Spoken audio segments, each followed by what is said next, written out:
recording on the LibGuide so that you have access to it. Okay, sorry, so I will stop being discombobulated. Thank you so much for being here for this webinar on changes to the annual report questions. We're going to spend about an hour together. All of these slides are on a LibGuide already. The recording will also go onto a LibGuide. I will show you that page and that link a little bit later on. So don't worry about taking notes. All of that information is available to you. And the recording will be available as well. And I'm always available. There's my email address. If you have attended sort of the companion webinar about counting programs and activities, some of these slides are going to be exactly the same. And so some of my content will be duplicative. So if you've gotten the really in-depth program stuff, you can maybe sleep for a couple minutes when I get to those slides a little bit later on. So just warning you about that. So we are here to talk about the annual report.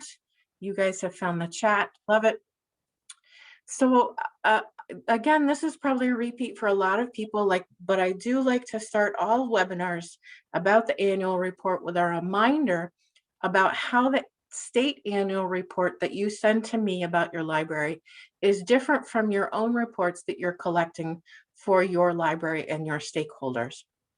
So as a reminder, the data that I collect from you, I send to IMLS to be included in the National Public Library Survey. So they're looking at a nationwide picture of what's happening in public libraries. And in order to make that consistent, we have a shared set of questions. And so many of the things that you'll see in our state report are IMLS questions that I don't have any ability to change or mess around with. And in fact, it takes a long time for those questions to be changed in general at the national level, because we're going to talk about what we're going to change. And then they go through actually a procedure of sort of writing up draft questions, testing them out with some sample libraries, and then really implementing them and rolling them out. And then once we start asking those questions, it takes 2 to 3 years to get some solid data, right? Because you guys are still learning what needs to be counted and how to count it. So it's a long time to really implement something new on the state annual report, unless there's a pandemic, in which case IMLS can often come out with some quick yes or no questions, as they did last year. So that can happen. Also in the state report, we at the individual state level can add our own questions, which we have done in Connecticut. And you'll be able to tell this year which are Connecticut questions and which are federal IMLS questions. There's a new column for how to do that. But that's all different from the data that you may be collecting for your library and for your reports. And you can include anything you want in your reports. And I encourage you to do that, because the state annual report does not tell the full story of what your library is doing.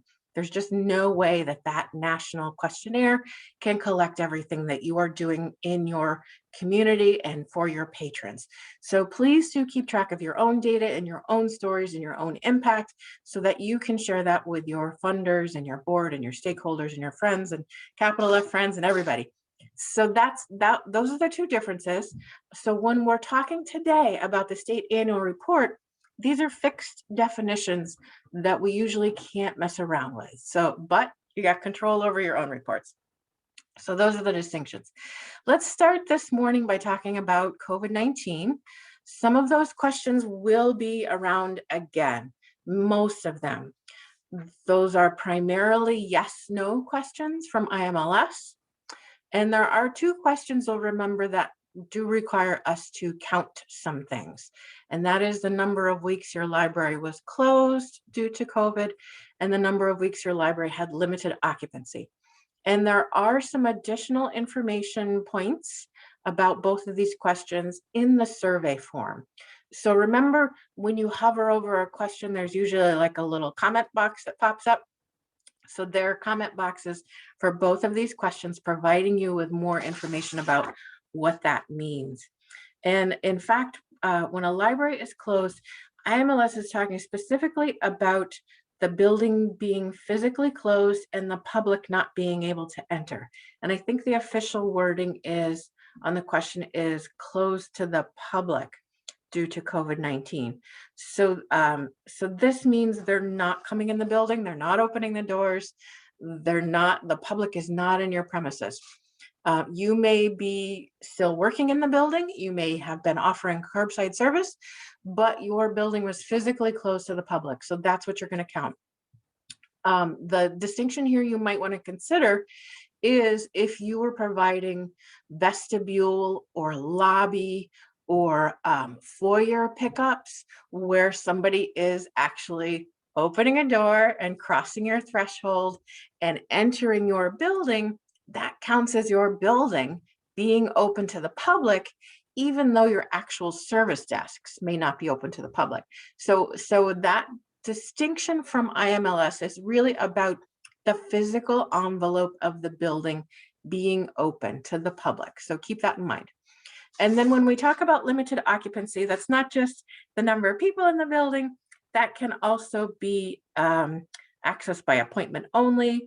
It could be time limits on your visitors, closed meeting rooms, things like that. So all of those factors would contribute to what IMLS calls limited occupancy. And I suspect most, if not all, of our Connecticut public libraries had limited public occupancy during this reporting period. So keep that in mind. I'm going to check in the chat for a question. The curbside service outside the building does not count for the library being open to the public. That's correct, because the question is about the library building being open to the public. So that's the distinction that IMLS is making. But there are additional questions where you can report your dates for curbside service. So there are other options for reporting that information. Another question in the chat: if you open the doors on bad weather days, do they count as limited occupancy? Let me see. So you opened the doors so that patrons could come inside, maybe say the lobby or the foyer or the building, to pick up their holds. That would count as being open to the public. Yep. So that counts as being open to the public if you open your doors to the vestibule, right? Because people are opening a door, walking over your threshold, and being physically inside your building. Vestibules, foyers, lobbies, that's part of your building. Even though you may not think of it as a public service area, that's actually in your building. And so that's the IMLS distinction, remember, about the building itself being open. So those are factors you'll want to think about. And I know that gets a little tricky trying to remember, okay, over the course of the last year, what did we do? But reconstruct it to the best of your knowledge. Nobody's going to come and check on you about these things. Okay, moving on to additional COVID questions. These Connecticut specific questions will stick around for another year. And if you did offer curbside pickup, just give me your start and end dates. That's an open-ended question, and you can answer it however you want, because you may have started your curbside pickup prior to July 1st, and you may still have it ongoing. That's okay. Maybe you want to say it started in June 2020 and it's ongoing. Totally okay. You can answer that question however you want, and I will take whatever data you give me. Next, if your library offered curbside pickup, there's a little drop down to say if it's available for residents only or both residents and non-residents, or not applicable if you didn't offer curbside pickup. So that's an easy one to answer. Then if your library offered that curbside or outdoor service, something outside your building, we might even call this, in this case, because it's a Connecticut question, this might also apply to lobby pickups or vestibule pickups, whatever kind of pickup service you offered. If you want to tell me the number of transactions you had or the number of patrons who used the service, there are options to do that. Those are two optional questions. You do not have to provide answers for that.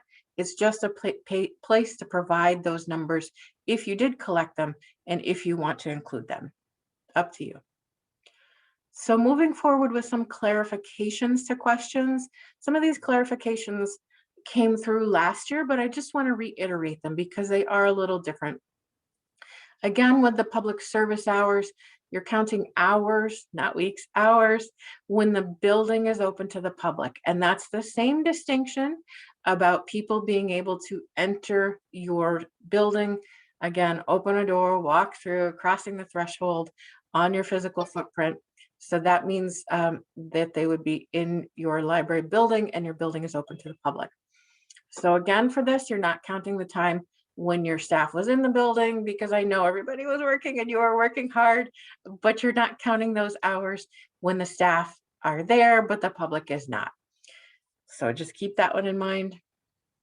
For the number of weeks you're open, again, that the building is open to the public. And we're going to say for at least 2 days. I think the IMLS distinction here is that you're open for more than half of your scheduled hours, open at least 2 days. Figure out how that makes sense in the context of your library, because so many libraries have sort of different scheduling periods. And we got into that question of scheduled hours. Is it my new scheduled hours, my old scheduled hours? What does that actually mean? So do the count to the best of your ability and get in touch with me if you've got questions about that. For the number of people who visited your library, its door count or its visits, make sure you're counting the people who come into the library for any purpose. So you could actually count for this, the copier repair person, the plumber who comes in to fix the toilet, the freshwater delivery guys, anybody who comes into the building, you can count them. And likewise, if you're doing external services, a drive-through window or a curbside where people are not coming into your building, you're not going to include those people in your door count. Okay, a question in the chat: should we count weeks when we provided curbside services, even though we weren't open to the public? Yes. So you're going to report that in a separate question. There's a COVID-related question where you can tell me the dates when you were open for curbside service. I think there are dates when you provided curbside service. So make sure that you are keeping track of that, and you'll put that in a different spot. Okay, interlibrary loans. Just to clarify, there's a lot of confusion in Connecticut about interlibrary loan and borrow it and all of that. But for interlibrary loan, it's a loan of items between libraries, and you will include consortium holds if your library is part of a network. You will also include patron placed holds if your library offers that service to them. But you will not include borrow it loans, which is where an individual person comes to your library. They're not a resident of your town, but they're from maybe a neighboring town. They're coming physically to your library to borrow an item that's on the shelf. That's a borrow it loan, not an interlibrary loan. So you're not going to count those in these questions.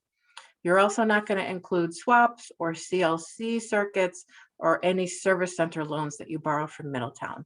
Those don't count as interlibrary loans for this particular question. Moving on to reference transactions, IMLS tweaked the definition a year ago. I don't think it was a major tweak, but it is more in line with the Reference and User Services Association of ALA, so it's a little more consistent with that. Just talking about reference transactions being those information consultations, and it doesn't necessarily depend on the time length of the transaction. It could be a quick answer, could be a detailed, long in-depth transaction. They can both be reference transactions, but be sure that you're not including formal instruction, for instance, like bibliographic instruction or major computer classes. That would be something else. That would probably be a program. And don't include in your reference count questions about help with locations or schedules, equipment, supplies, or policy statements. And I have some examples on the next slide that we'll get to. But be sure you are counting Rater's advisory as reference. I think some libraries weren't for some reason, but those are absolutely reference transactions. One-on-one tech help is a reference transaction. It's that informational transaction with your patron. And here again are these examples of things not to count in terms of directional service. Where's the restroom? Where are the 600s? Where can I find Jane? She was going to show me how to use the card catalog.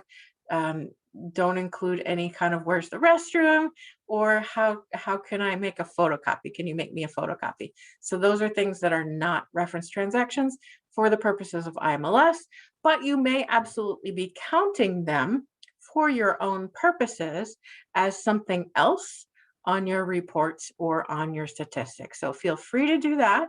Keep them separate. Just don't include them in your annual report to me. All right, let's talk about these new Connecticut questions. I added a question about library website. because I have all of your other contact information, but I don't have your homepage. And it would be really helpful to be able to add that to our library directory. So that's going to be an easy one for you, just like your physical address or your phone number. Your library website should be easy. Then this second bullet point is something new that many other states are asking. And it's a big open-ended question, and you can say whatever you want there. And it's something your library did over the reporting year that you are proud of.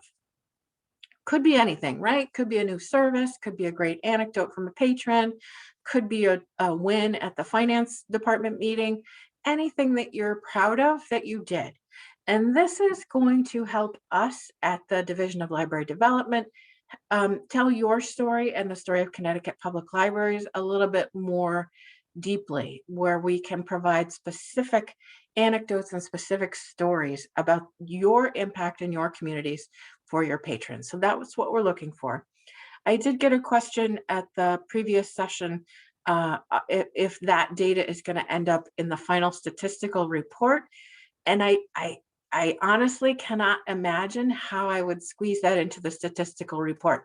So I think that column will not be public. I think it's probably just going to be something that I keep at the state library and share with anybody. I maybe could do a separate attachment or something to the statistical report. I'll have to try and figure out what that actually looks like. But nevertheless, write it as if it were for public consumption. Please, make yourself sound good, do something professional with that, because we could be sharing those stories with IMLS or with other stakeholders in Connecticut. So give me a good answer there. And then there are 2 new questions that are easy, yes, no, don't know answers about whether your library is lending computers for patrons to take home and whether you're lending hotspots for patrons to take home. This is something that became really popular over the past year, if not earlier. And I have been getting requests from outside constituents just wondering, where can I send people if they need to borrow a hotspot or where to borrow a laptop? So I'd like to collect that data from you as well. Other new questions in Connecticut are about self-directed activities.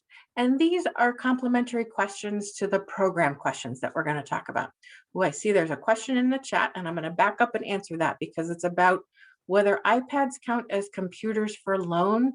And I think they do, Judy. Yes, I think that would be fair to say those are computers for loan. And I think the full definition of counting public access computers does include computers and tablets. So yeah, go ahead and count those iPads. Thank you for pointing that out. So jumping back to self-directed activities, this is Connecticut specific question for now. Many other states are also asking questions about these activities for their own purposes in their states.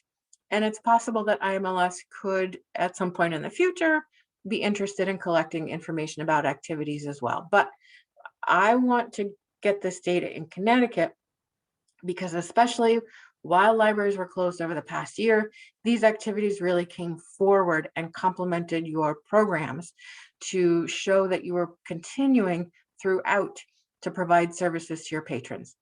So there will be questions about the number of self-directed activities in each age range, as well as the number of participants in those activities. And the definition right below here is something I developed here in the state based on definitions in other states. And that those activities are provided by your library staff or patrons. Typically, occasionally, it's not always scheduled, it's not always ongoing, could be occasional, but without the expectation of staff interaction while patrons are completing that activity. So you might think of this as a take and make kit, grab and go kits, where your library staff has prepared that kit and put all the pieces together. People come and pick them up. So those count as participants. The number of kits that are picked up would give you the number of participants. And then the patrons take those home and they complete that activity without any interaction with library staff. I'm sure they're thinking fondly of you the entire time that they're doing it. but you're not hanging over their shoulder in their library, in their kitchen, helping them glue things and stick things into a foam ball. If they're doing it on their own. And sometimes these activities can happen in the library. Once we're back to having people in the spaces, an example of this might be in a children's room if you sort of put out craft materials in the same way that you kind of did for the kit, right? You're just putting out materials and there may be some instructions there that parents can follow with their kids. But it's there. It's just drop in. People can do it if they want to. It's not necessarily any specific time that they have to show up. That would be a self-directed activity that happens on library premises.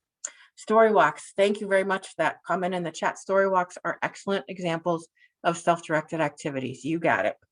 And I have some examples of self-directed activities on the LibGuide, and they're also in the programs and activities spreadsheet. So there are lots of examples. I'm probably going to show you at some point when we get there. So this is how the questions will look on the annual report form, all about self-directed activities. And you'll see there's this new column on the far left with an indication of whether this is a Connecticut question, CT. I thought that would make sense, right? So that's a Connecticut specific question versus an IMLS question, a national question. And the abbreviation there is going to be US, nice and short, US. That's a national question that we're sending to IMLS. And then if you see an F at some point, that's a feeder question that feeds into an IMLS question. So sometimes in order to get the totals that IMLS wants, I have to ask you sort of sub questions so that I can add it all up and send them the thing that they want, but get more data from you. So you'll see here, the first few questions here are about the number of activities, and then the total will calculate automatically. That's going to be a formula. Don't worry about that. And then you'll also report the number of participants. And I have a lot more info about how to do that in the other webinar about counting programs and activities. So I encourage you to sign up for that if you haven't already. So let's talk about new IMLS questions. So remember, these are new federal national questions that every library is going to be answering across the country. There are two about how you are reporting or collecting data. And one is about the number of sessions on public internet computers. You have for a long time been telling me how many sessions you had. And now IMLS would like to know, did you actually count over the course of an entire year where you've got some software, some ability to keep track of the number of sessions throughout the entire year? Or did you make an estimate based on a typical week or weeks at your library? So they're just curious about whether how you actually came up with that number you're reporting. Likewise, same questions with the number of wireless sessions. Slightly more libraries are able to send me the number of Wi-Fi sessions. I would love to see the number of libraries reporting that data increase. It used to be about a third of libraries. I'm hoping we can get more libraries to keep track of their Wi-Fi sessions. And again, IMLS would like to know, is that an actual annual account based on some kind of software tracking, or did you create an estimate based on a typical week of hardware logging or network scanning? And they specifically include hardware logging or network scanning in the question because they don't want you to wander around the library and just put down little check marks for everybody who's using a laptop or a handheld device, because they're not necessarily using your Wi-Fi. IMLS is looking for something a little bit more methodical. And I have to be frank and tell you, I don't know what hardware logging and network scanning are. So I encourage you to check with your IT people if you've got some to see what that is. If you don't know what that is, odds are good that you're not doing it. So you might want to try and otherwise get some kind of annual account via software instead. That's going to be a good solution. Okay, hopping over to programs. So IMLS recognizes that programs are expanding, right? And we all know this. We have seen over the past several years, many other numbers declining. Circulation has been declining. Library visits overall have been declining. Obviously, collection counts are declining as you make more space for patrons and for people. but programs have been going up. Number and attendance nationwide have been going up. So IMLS is interested in digging more into programs and what that looks like in your library. So as a reminder of the definition for the purposes of the annual report and IMLS is that it's a planned event which introduces the group attending to library services or which directly provides information to participants. And here some of those keywords are group attending, and you're talking about library services, providing information. You'll notice this is really a patron-focused definition. It doesn't include the amount of staff time that it takes to create something. Staff time is not a factor in the definition of a program. It's about being a planned event, and a planned event is something scheduled. It's on the calendar. People intend to be there at a specific time and date. So those are programs. Sorry, I'm going to hop back to the chat because I see a question there about Wi-Fi. We started collecting Wi-Fi data in December. Should we estimate or extrapolate usage for the full fiscal year based off the numbers we have, or just report the numbers we've got? I think that would be excellent to estimate and extrapolate. I think you really could do that. If you've got a solid 6 or 7 months worth of data and you can average it and get a sort of an average weekly number and then multiply that by 52, I think that would be super. That's going to be a lot more accurate than anything you'll be able to get guesstimating. So yes, please go ahead and extrapolate away. Do the math. I appreciate that. Fabulous. So hopping over to programs, please exclude from your program count anything that you're delivering on a one-to-one basis rather than to a group, right? So that's an important distinction. Programs are really designed for a group, while one-to-one things may be something else, maybe multiple things, could be an activity, could be tutoring, which is great, could be book a librarian session. That sounds like a great reference transaction. All these other things could be volunteer activities, could be reference, could be other services that your library is offering, but they don't count as programs. So keep those examples in mind, please. More about programs, be sure that you're counting everything that your library sponsors or co-sponsors. And co-sponsorship, I think, is going to be a bigger deal going forward as libraries share costs for virtual programs and speakers.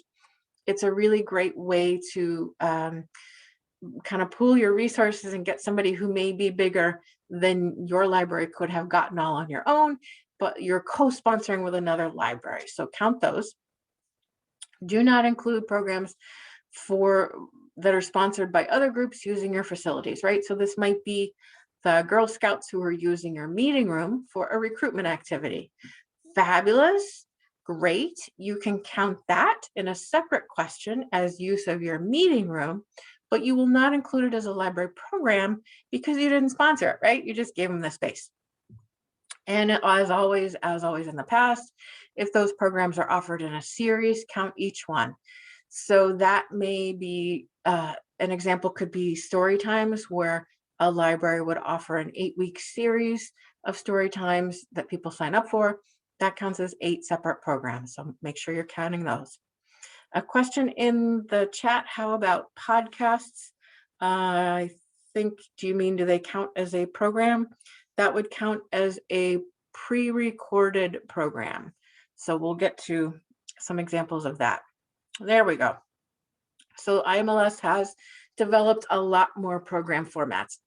So you'll remember 2 years ago, all we did was report on the number of programs per age and attendance per age. Now, and then last year we asked in-person programs and then virtual programs, number and attendance. And now it's 4 different things for number and attendance per age. So it's getting really complex. And that's why I encourage you to use the tool that I provided. More about that in a second. But it's really pulling programs apart in a very different way. So with in-person programs, it could be something either on-site or off-site. On-site is at your library. This could be in your building, in your parking lot, on your lawn, on your roof, on your balcony, on your deck, on your patio. If it's on the library premises, it's on site. And then you might be able to figure out that anything off-site is not on the library premises, right? So anywhere that's not your library could be the park next door, could be the building across the street, could be something at the beach, at the farmer's market on the green, at the firehouse, at the community center. Anywhere that is not your library property is off-site. I think we will also be seeing more off-site programs happening. I think they have been happening in the past and we just haven't been capturing that data. So it's interesting going forward to try and grab that and really, again, show the impact of your off-site programs on your community and how you're delivering in different areas of your community that might need it. Likewise with virtual programs, IMLS now has a distinction between the synchronous ones and the asynchronous ones. And if anybody's taken courses online, you may be familiar with that synchronous and asynchronous concept, where synchronous is that you have to tune in every week at 10 a.m. in order to see that class and to see that professor, versus asynchronous when you can just watch it on demand or 2 in the morning or whenever your house is quiet. So those are the two differences. And synchronous, we might call in like little words as just a live program, right? It's live right now and you have to tune in right now, versus an asynchronous one, which is pre-recorded or on demand. So that's how you would make those distinctions. And podcasts would really count as a pre-recorded program. These pre-recorded programs and virtual programs can be either video or audio. A lot of the terminology makes it sound as if they were merely video programs when we talk about views and things like that, but it really does include audio programs like podcasts as well. So count those. And make sure that you are counting a program only once, right? So if you're offering it in person on site, and you also happen to be streaming it live, and then you posted the recording, that's only one program. Okay, so you've had one program at one specific time and you'll just count it once. So keep track of those carefully. Looking over at the chat, I've got a question. If a program is live, then put on the internet for future viewing, do you want to collect the number of viewers after the program as well as those that attend live? Yes, that's the magic. Yes, so now you get to count in terms of attendance. You get to count the people who attended in person. You also get to count the number of people who attended as the live virtual program. And you also get to count the number of times that recording was viewed or played or watched. So there's a lot more vibrancy to those counts now than there used to be. Also in the chat, our children's librarian has a radio show every week. Does this count each week? You betcha, just like Storytime counts each week. Yep, that's very cool. A radio show every week. I think that would be a live virtual program. Isn't that a fascinating idea? I had never thought of that. Yeah, I think we should count that. If it adheres to the other parts of the definition where it's for a group attending, right? It would be sort of comparable to, if you had a live virtual video chat every week. Yep, I think that's intriguing. Yeah, go ahead and count that. Thank you. Nice idea. All right, so audience ages. We used to be counting them in as children 0 to 11. Then we would count teenagers, and then we would count grown-ups, and then we would sort of count like everybody else, sort of the intergenerational. So IMLS this year is breaking the kids' ages into 2 subdivisions. So the early literacy ages 0 to 5, and then the ages 6 to 11.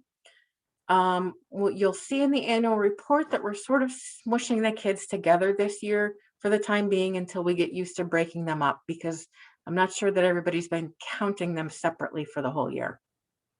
So these, starting going forward, make sure that you are counting the kids in these separate age groups. And the teen programs, IMLS clarified the age ranges for that as ages 12 to 18. Adult programs are for anyone 19 and older. And then IMLS uses the term general interest, but that really means all those other things, right? Intergenerational or family or all ages. It could be a PG program that everybody's coming to.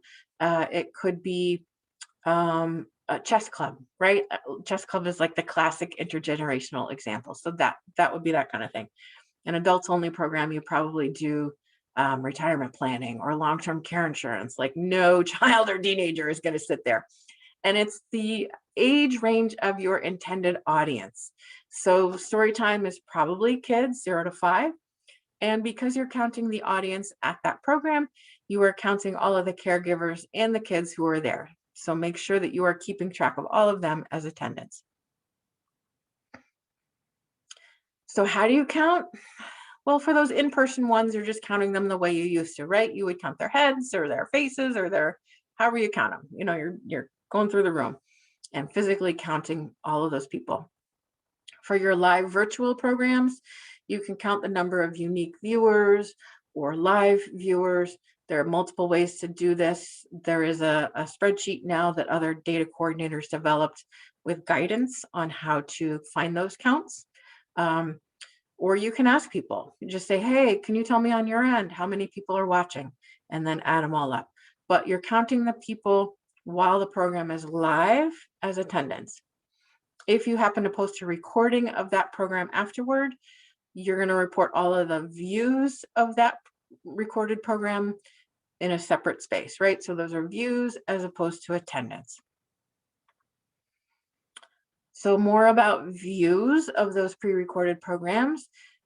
These are really about the number of times people watched the recording or listened to the recording that they pushed the play button.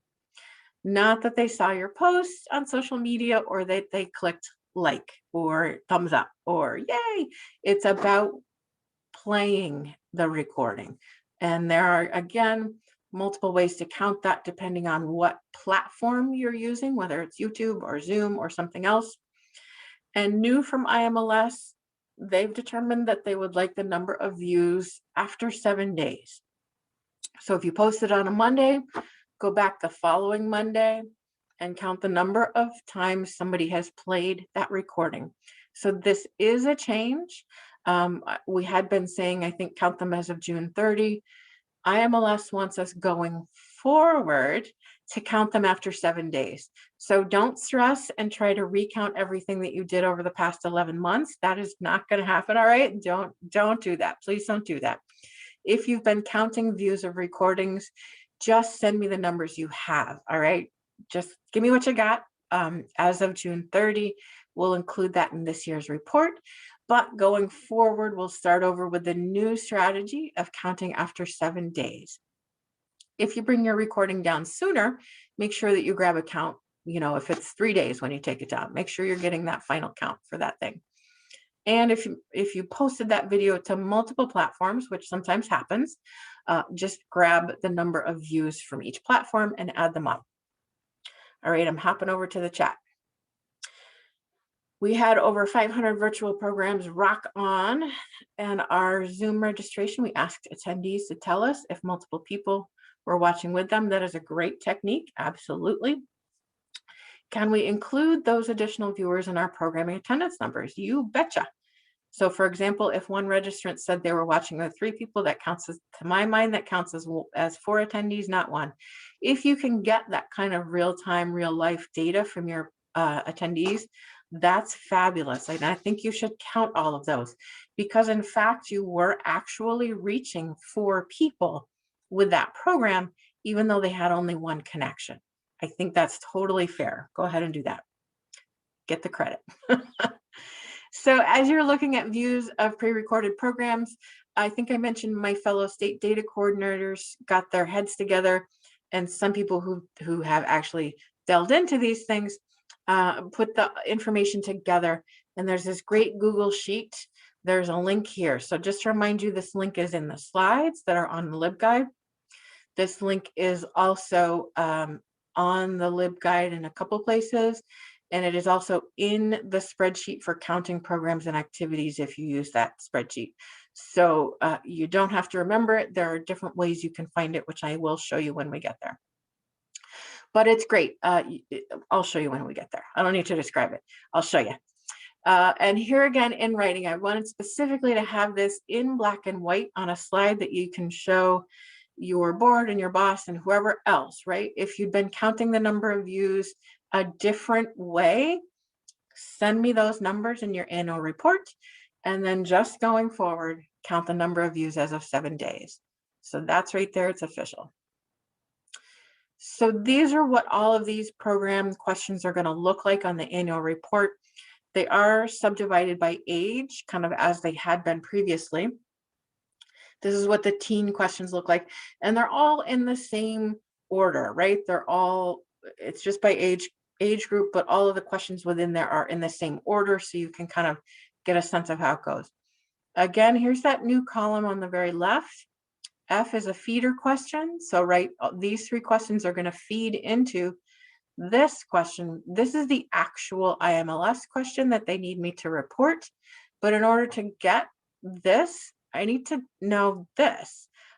And then with all of this extra data, I can give you guys some really interesting reports going forward about all of the programming that you're doing and how that breaks out. So I think this is going to be fun when I get the charts figured out at some point.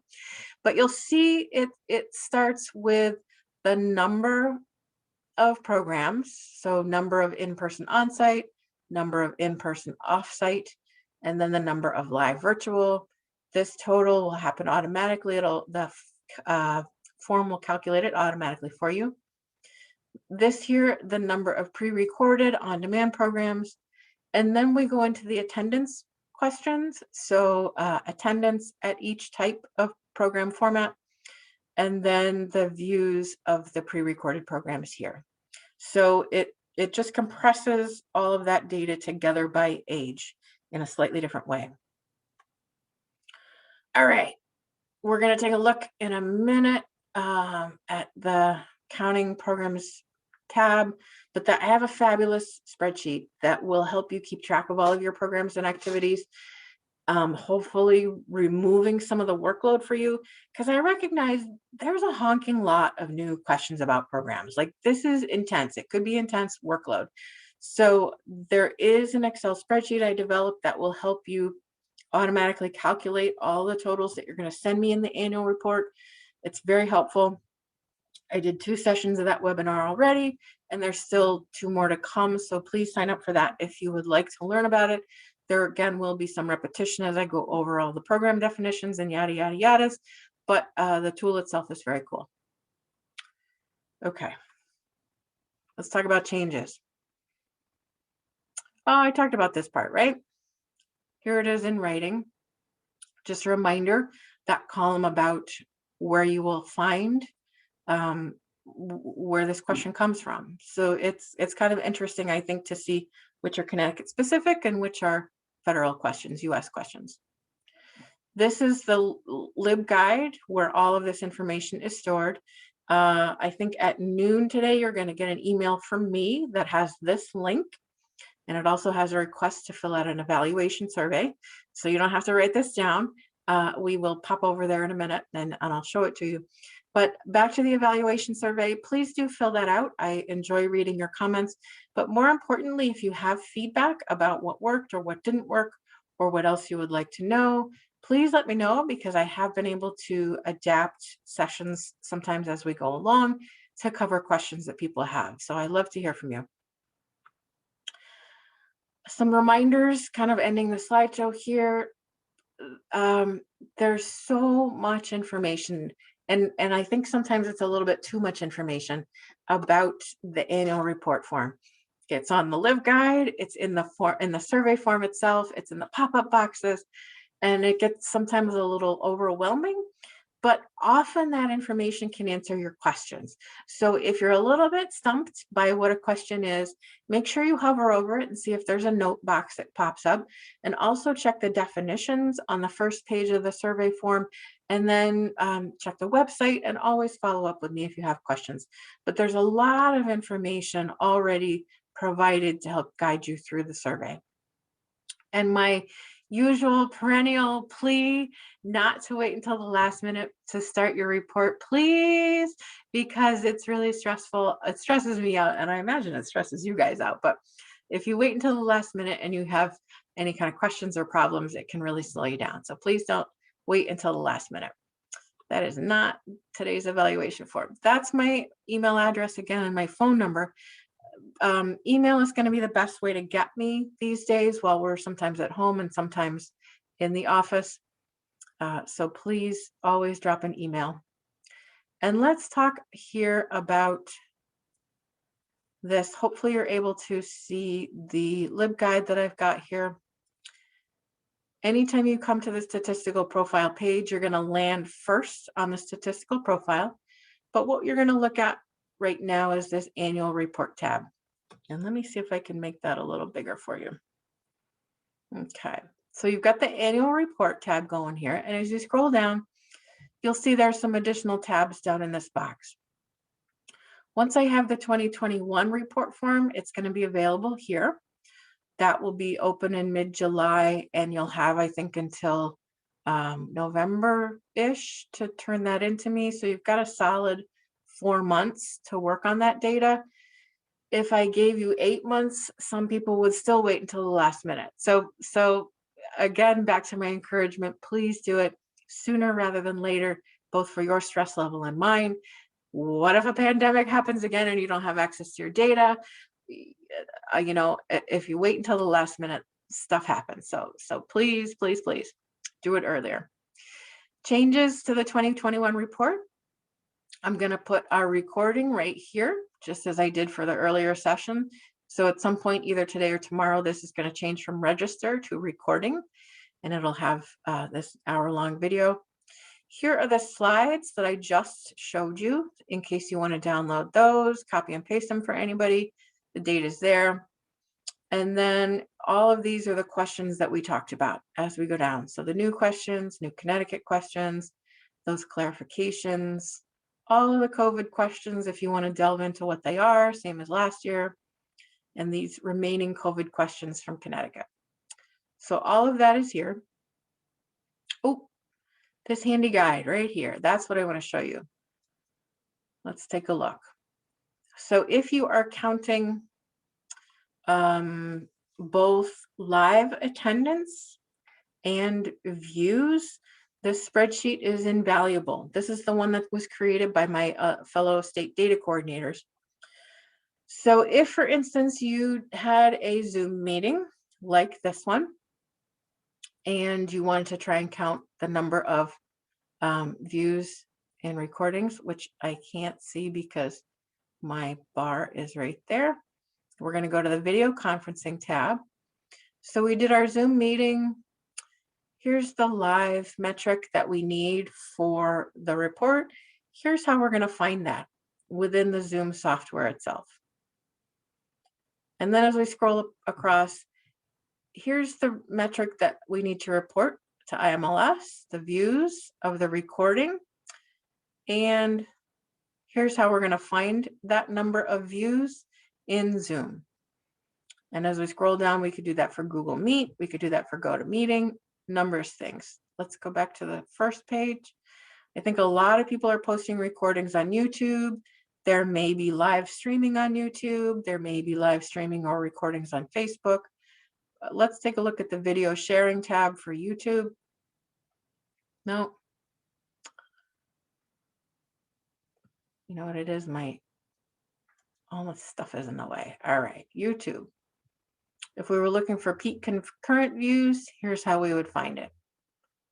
Okay, again with YouTube, if we were looking for the number of views, the number of times somebody played it, here's how we would find it. Super helpful. That's very, very cool stuff. A lot of data in there. And where was that? So that's in the changes here. And as we scroll down, it's called this handy guide on where to find the number of views for different platforms.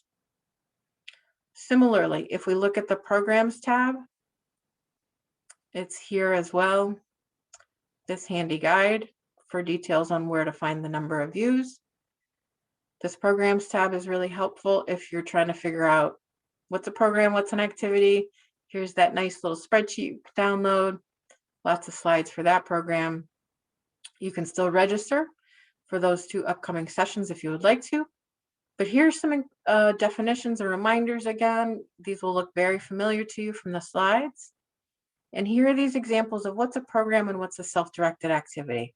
And because self-directed activities are new for us in Connecticut, these examples are helpful in terms of sort of defining where do you put it and how do you count it. So as a reminder, with activities, you'll count participation, and with these programs, you'll account attendance or views. So it's different terminology, different vocabulary that we've been using. Some FAQs down here and some definitions of programs and self-directed activities at the bottom. So again, there's a lot of information on this annual report page. Again, it's kind of dense, but it's all here and available to you, as well as all of my contact info on the right. So please do feel free to get in touch if you need to. You've been very quiet on the chat for a while, which I guess means you're listening as I talk. But this gives us an opportunity to ask questions, so please do drop your questions in the chat. Thank you, Susan. By that definition, many summer reading programs sound like they would be self-directed activities. Can I elaborate on the difference? Whether it's summer reading or not, isn't really a factor. An activity, let's scroll down to the definitions. An activity is provided by your staff for patrons without the expectation of staff interaction while the activity is being completed. So if you're continuing to offer grab and go kits, take and make kits, story walks, 1,000 books before kindergarten, all of those things are self-directed activities versus programs, which really are planned and scheduled and synchronized, and have a group engaged in attending. So look at them that way. Let me think. Typical examples of summer programs would be those story times. You might have music concerts. You might have jeepers, I don't know. I know I've seen henna programs for teens. I've seen such a variety of different types of programs, but you're really offering them for a group and engaging the group in that particular program versus the self-directed activity, which is often more of an individual activity. So whether it counts as a summer reading program or not, you're going to be looking at program versus activity in a different way. And I realize summer reading program uses the same word, program, but your summer reading, whatever you call that, summer reading events, take a look at whether it's a program for the purposes of IMLS. Another question in the chat: would the number of people signed up for the summer reading incentive program count as self-directed? They don't do the actual reading in the building. Summer reading incentive program. Well, you'll definitely count them on your summer reading report for Kim. Let me see. Would they count as I don't think that counts as either a program or an activity for the purposes of your annual report, because it's not a program. As a self-directed activity, if they're just reading, that's what we do anyway, right? Like we read, we check out books from the library and we read. So if they're just reading, I don't think that counts as a self-directed activity. It's otherwise everything that we do would be a self-directed activity. So look at it as more of these types of examples for what a self-directed activity might be.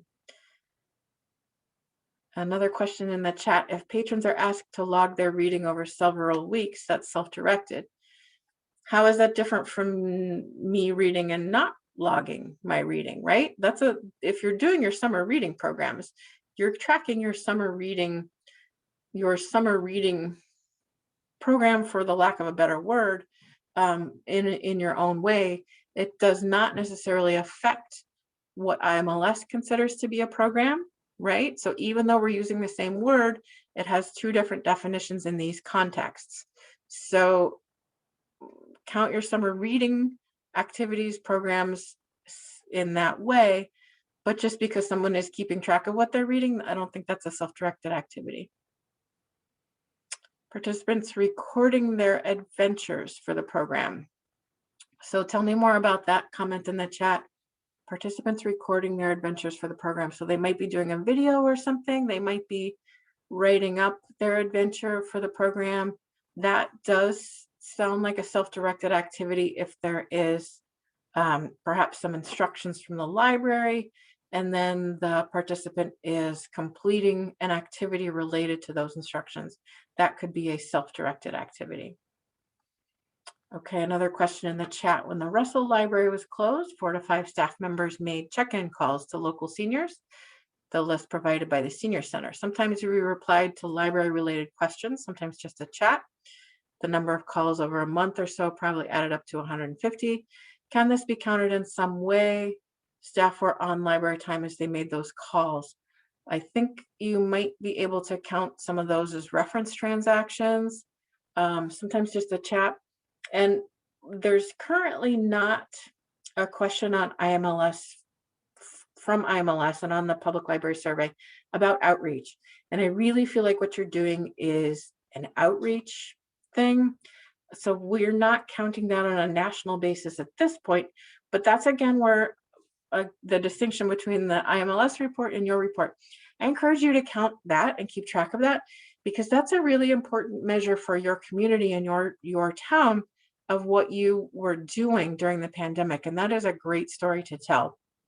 So be sure that you're keeping track of that for your own purposes and mentioning that and talking to people about that, because that's great impact from the library. So track that. Another question in the chat, we do a separate report for the summer report program. Yes, you do. I think we don't report SRP registrant numbers other than in the SRP annual report. That is absolutely correct. You have an excellent point there. Thank you, Gail. Clarification about what the kids are recording is taking a hike, learning a new skill. So you mean they're just writing down that they did something? That's a great thing for your summer reading program, but I don't think that counts as a self-directed activity. So self-directed activity would be, again, something that the library has created. You're saying, here's the content, here are maybe some instructions, here are all of the materials that you might need for it, here's all of the stuff that you would need in order to do this activity, now you go do it. If you're leaving it up to people to do whatever they want, that's not anything that the library has created. I don't think that fits the self-directed activities in terms of counting it.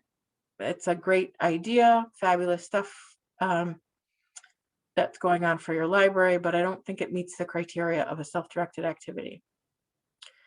A question in the chat, SRP stands for Summer Reading Program. You got it. Okay. Yep, so if you have questions about your summer reading program, I do encourage you to talk to Kim Poe, our children's and YA librarian who is in charge of the summer reading program. She and I have talked about data and how to capture that. But if you are wondering what is a summer reading event, Kim is going to be your authority for that. So always be sure to check in with her. Okay, I think I have answered everything. I got through all of my slides. I think I told you everything I wanted to tell you. If you have further questions, please be in touch. But thank you very much for your time over the past hour. I appreciate it. And I'm going to go ahead and say thank you and catch you again